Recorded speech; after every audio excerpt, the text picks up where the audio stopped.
I just want to welcome everybody here today, and once again, really proud of our football team and continue to find ways to win and finish out games, and just really proud of Charles Campbell, named the Special Teams Big Ten Player of the Week, and rightly so, with 4 field goals and the obvious one at the end to win the game in overtime from 51, and just his mental toughness, and didn't kick well last week and just came right back and was clutch for us and has been for several years now. So, but I also, in our team meeting this morning, got a chance to recognize Sean Ratcher. I said, Sean, did anybody carry you off the field or get any pictures with people after the game? And he said, no. I said, well, there you go. I said, you were the key to the whole thing, because if without that snap, there would be no kick. But he understands his role. So, but no, he does a phenomenal job. He's so consistent. And as well as James, the holder, all those guys, the protection up front, everything matters. Everybody, focuses on the kicker, which he obviously has to kick the ball through the uprights. But, the best team is who wins on game day. And so those guys did a great job being great teammates and doing their job and allowing us that opportunity to be able to get that field goal. So just proud of our guys, and just be able to show some grit and fight. And that's a huge, huge thing. So, but just also want to recognize our players of the game. We had Caleb Murphy, Offensive Player of the Game, and that's something our staff felt strongly about. And just because he was not expected to play like he did in terms of the reps, but with Carp going down during warm-ups and being able to allow him to play all the snaps on offense, and did a great job. So really proud of him. And defensively, Aaron Casey was our Defensive Player of the Game. Just really proud of his progress and just development as a player and as a person. We already talked about him last week, but just played his best football game, I believe, since he's been here. Cam Jones continues to play at a high level, and very, very productive. Again, a huge takeaway that he caused, but just felt like that Aaron had earned that, and I think Cam was the first one to congratulate him. So just that kind of a team we've got, which is awesome. And then special teams with Charles Campbell, but also Jalen Williams was also the co-special teams player of the game with a key block of their field goal in overtime, which was massive. And then he also was the one that downed the ball on the 2-yard line to pin him down in exchange of playing very good complementary football. We were able to get him on the 2-yard line, force him to punt inside the 5, and then going down and scoring a touchdown. So he was a huge part of that, and then also just his special teams play in general on all those were huge. So just proud of those guys for competing at a high level, and got to keep getting better. We all know that, but it's huge to be able to be resilient in late games, to be able to play our best football when it counts the most. Really excited about this opportunity this week with Cincinnati. Coach Fickle's done a tremendous job. Just really impressive what they built there, and playing a playoff team that at home. So great challenge, great opportunity for us to be able to be on the road for our first road game of the season, and just impressive what they've done. They got a lot of guys back on offense, but a lot of new faces on defense, but still playing at a very high level. Really good system, good scheme they have. Their players have been developed, you can tell. So the guys stepping in, they got some transfers and stepping in as well, and making a lot of plays for them. So it's just a very, very good football team, and saw that when they went and played Arkansas, and so film is very obvious. So really have to play our best football, have to play a complete game from start to finish and beyond, whatever it takes. So appreciate that. Any questions? Talking about Caleb Murphy, I think there was like a video of him post-game. He looked pretty emotional. On the one hand, what does it mean for him being from generally this area, which doesn't produce a ton of, particularly where he's from, I think a ton of Big Ten level talent. And on the other hand, how does it elevate an offense, whether it's on the field in the moment or when you're able to kind of go back and review it later, that a guy steps in so late notice like that and plays like he did?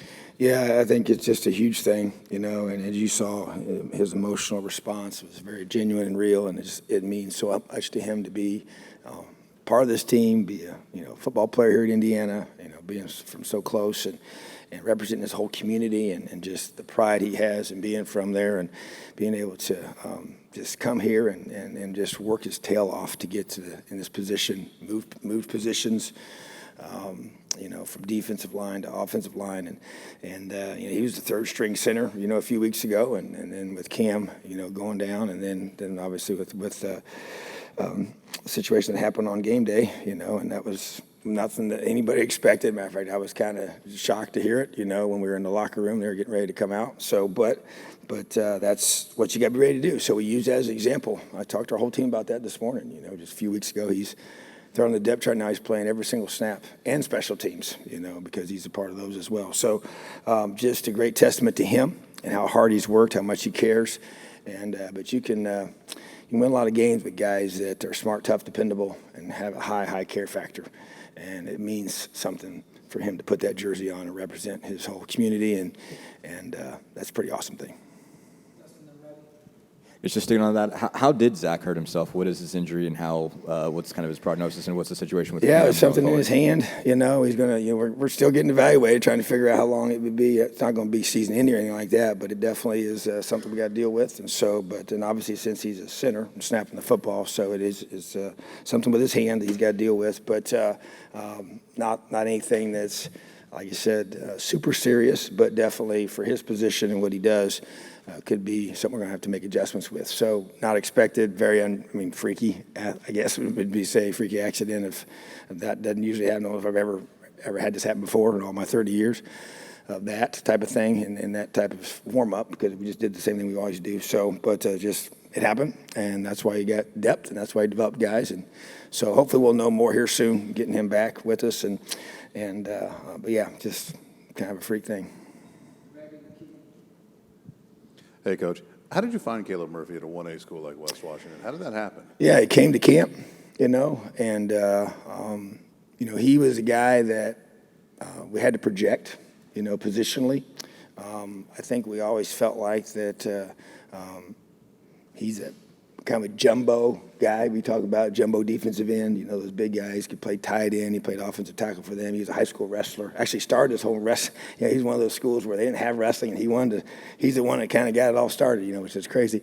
And then did really well, So yeah, you have it's a little bit of a tougher evaluation because of an interior guy or a guy on line of scrimmage playing at that size of a school. Sometimes it's hard to tell, where he's at. But he comes to camp, and we liked what we saw from him. Weren't exactly sure what he was going to be yet, but that planted the seeds. And I met with him and his family in my office, and I just kind of knew, we didn't offer him right away, but I just knew he was what we're looking for. Just the passion, the toughness, the fight. You just talk to his high school coaches and the people there in his community, and which we do, and you just had, those internal qualities of just character and discipline and the high care factor. You kind of thought that's what you're going to get from him when he came here, because it meant so much to him. He got emotionally in my office, about how much he wanted to be here and play here. And so, but I didn't give him a scholarship right away after those first meetings, but kind of let the weeks go by, and I actually had him at another camp. He went to a camp up in the Chicago area, and we had our coaches there, and so had to take a second peek at him, and so we offered him in that exchange there. So, but I think it was just more of a gut feel that he's our kind of guy, and like I said, we started him on defense, and I think that's probably where, he would have preferred to play when he first got here, which we always had those conversations, but he's always been like, Coach, I'll play wherever you want, whatever you want me to do. And so that kind of guy, but he always kind of felt like, he's a good athlete, that the center position kind of you thought would be a good projection for him one day, and just like I said, the smart, tough, dependable guy that position demands really kind of fits his personality. And if you're talking about our staff, it's just like, and it was unanimous that he would be the player of the game. Everybody loves him. You just can't question his passion for this program and this university. And so that's, it's just neat to see guys like that, be rewarded for their perseverance, even though he's still young, and so, but I wasn't surprised that he played so well, because he's going to give you everything he's got for 60 minutes and beyond.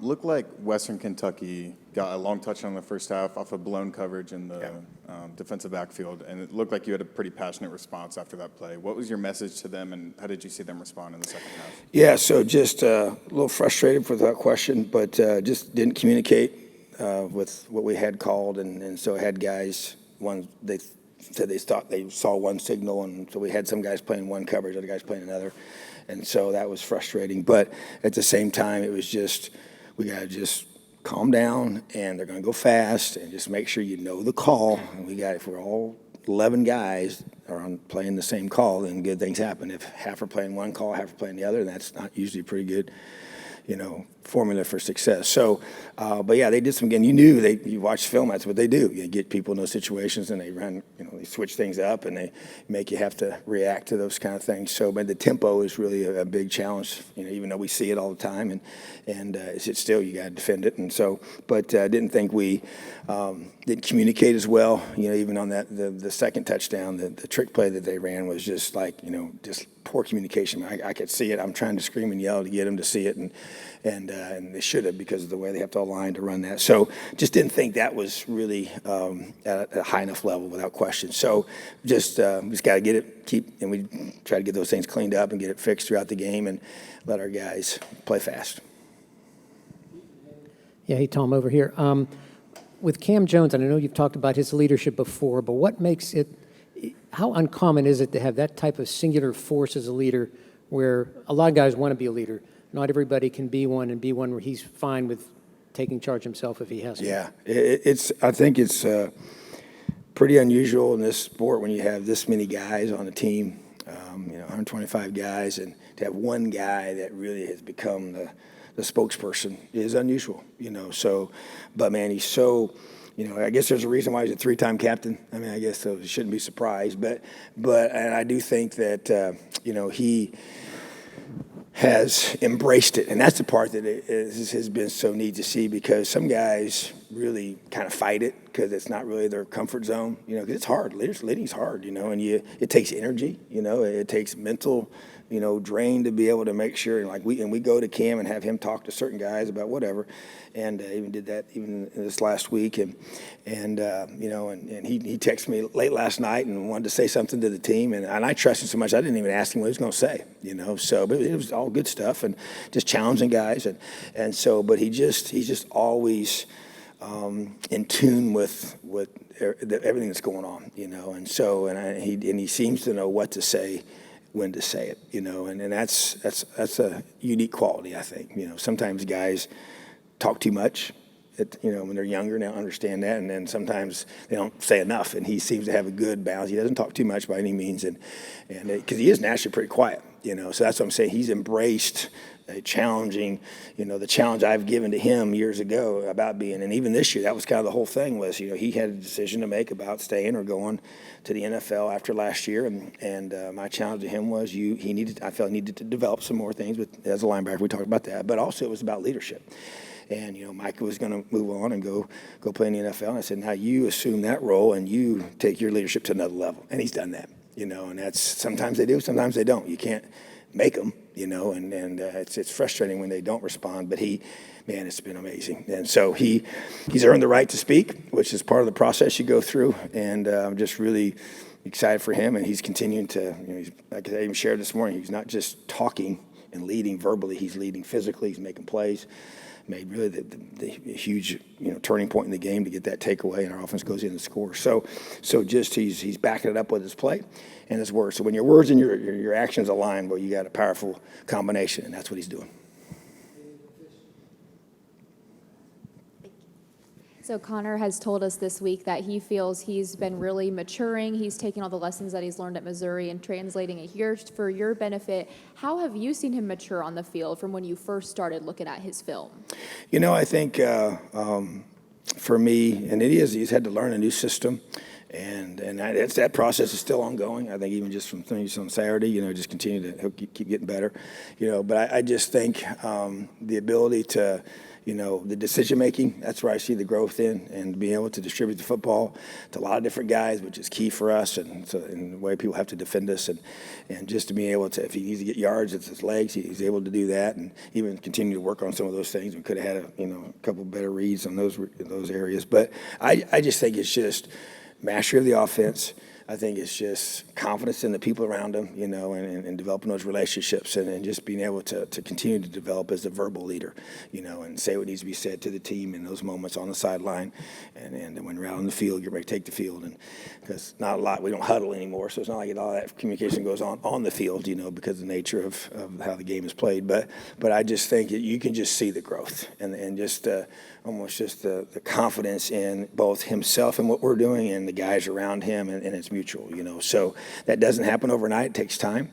And I just think that, he played at a really high level his first year as a starter, and then didn't have had good production, but not quite as good the second year. And I just think that you grow, you learn, and he's able to handle. He's been in a lot of big games, and he's been able to handle those situations to be, against some of the best teams in America and playing on the road or at home and big crowds. And so I just think that his experience has showed itself big in the 2 games we won in the last seconds. And obviously those touchdown drives that he's generated and led as a quarterback have been massive, So I think those, like I said, don't just happen overnight. It's been years in the making, and, we're reaping the benefits of his experience and what he brings to our team.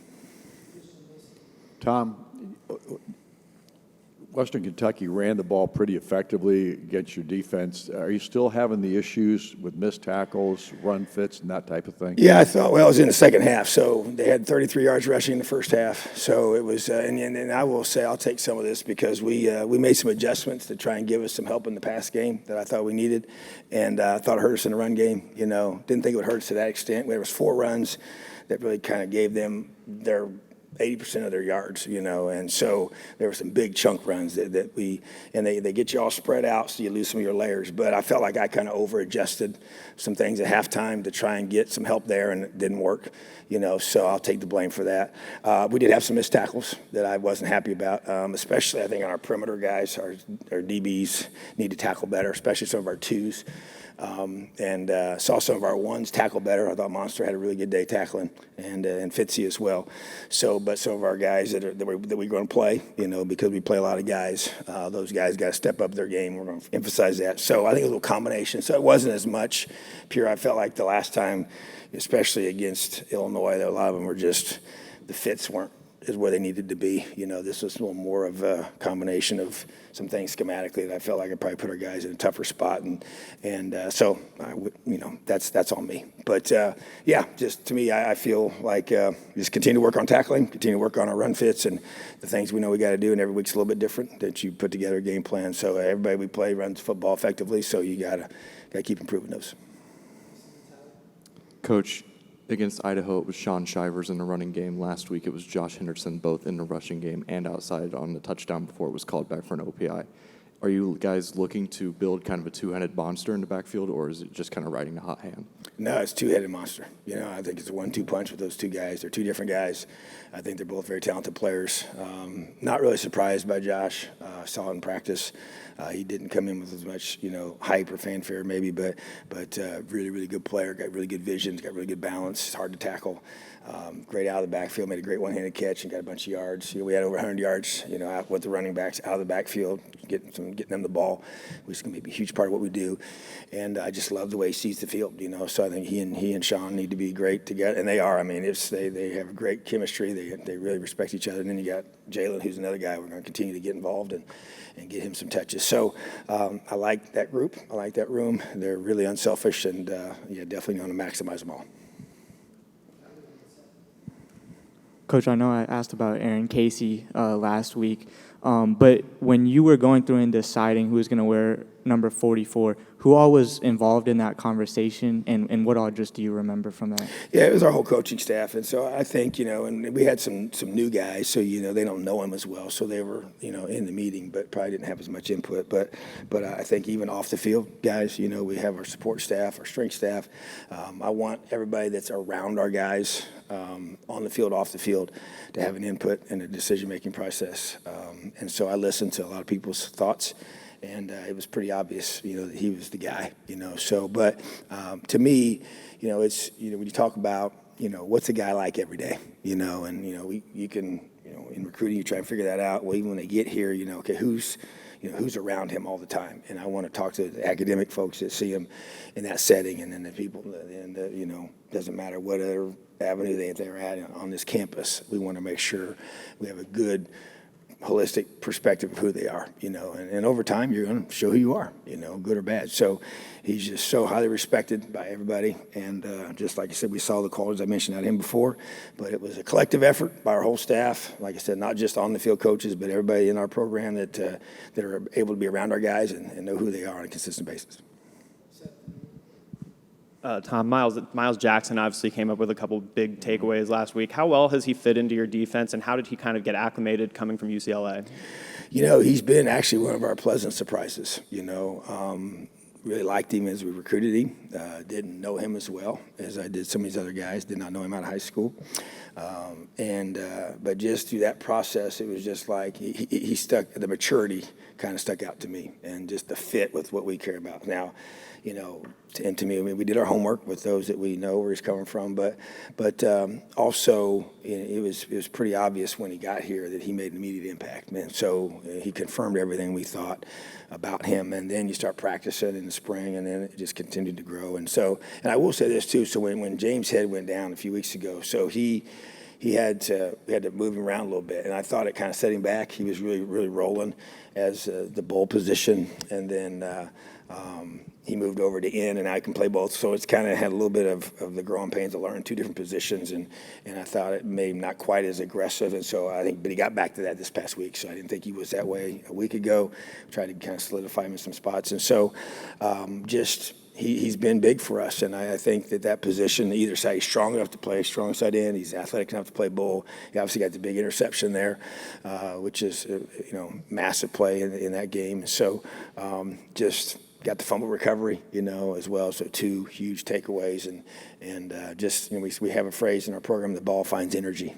So he would be, if I had to say, Cam Jones is phenomenal, but the next guy that I would say practice effort is him. I mean, his practice effort is awesome, and it's that way every single day. And matter of fact, we used him as an example several times in the first few practices of, hey, this is what this, and he's a new guy. I said, man, this is what it's supposed to look like. We're doing Skelly, because we bring our bulls down for Skelly a lot of times, and so he's just chasing the ball. I mean, we're talking 250-pound guy just flying every snap. So just really great motor, and those kind of guys make plays, especially the longer they're in the program and in the system and learn it better and know it better. And so, we need him to step up and keep making those big plays for us and getting us off the field. So LEO is obviously the program culture. You've made a point at our press conferences of making sure players get recognition, but what is it like to see that in action in the big moments when everyone's running up to Chuck to give him a hug after he makes that kick, and in the locker room after the game when you bring him up and the whole team's chanting his name? What is it like to see the culture in those huge moments for the team like that? Well, I think it's when you get a chance to really see, who you are, especially when the moments leading up to that, when you don't know the outcome, and you just have so much energy on the sidelines, so much positive, belief that we're going to find a way to win the game, and the guys just stay together, and then they get rewarded for that. And then a guy like Chuck, who's just done such a great job for us for so long, and had it, wasn't his best last week, and then he responded, so that's life. You got to learn to do that. And so to see the guys just embrace each other and care about each other and not make it about themselves. And I think that's neat to see. Like I said, that's what you want. You want a group of guys that, man, they're so tight and connected, and that's why I think you get in this sport, it's what makes you special, as a team. You got to have great players, I get that, but the individuals have to come together, and they have to buy into whatever culture you have that gets the team to be the focus. And that's challenging to do, I get it, but that's the objective, and that's what we've been trying to do, and that's how we praise it, and that's how we package it. But we also appeal to the heart of the young man and how he's going to be developed and how these qualities are going to allow him to be successful in life and whatever he's a part of. So I think Chuck's, just an example of that, and other guys that have stepped up and made big plays, they will be as well. And like I said, even when Aaron Casey gets recognized, and Cam's the first guy there to be, recognizing that was well earned, even though he played great himself, So I just think that it's, a whole team full of guys and coaches that don't care who gets the credit. Why? Because it's not about me. Tom, I know every game is the most important game, but there are no doubt that certain games have more value, I guess I would say. Cincinnati, a team that played in the college football playoffs last year, beating them on the road, the value of that win for this team, I would think, especially at this point, would be pretty high. Talk about that, please. Yeah, I would place a high value on it without question. And you know my approach, it's been this way ever since I've been here. It's the biggest game of the season because it's the next one. And that's how we're going to discuss it tomorrow. We'll approach it that same exact way, but I do understand, road games are always big, and they're important, and they're hard. And to play a playoff team is an awesome opportunity.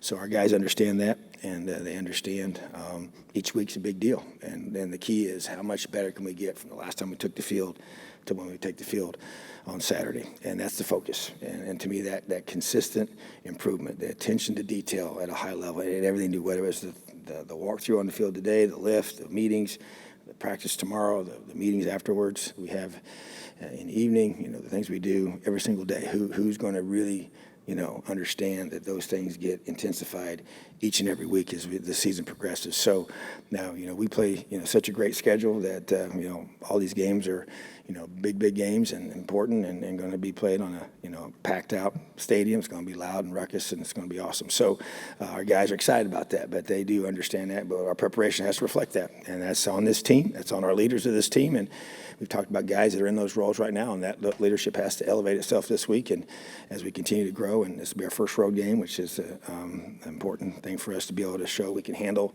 that environment and handle the trip to be able to be at our very, very best. So, yes, big game for us, biggest game of the season because it's the next one. Leo, have an awesome day.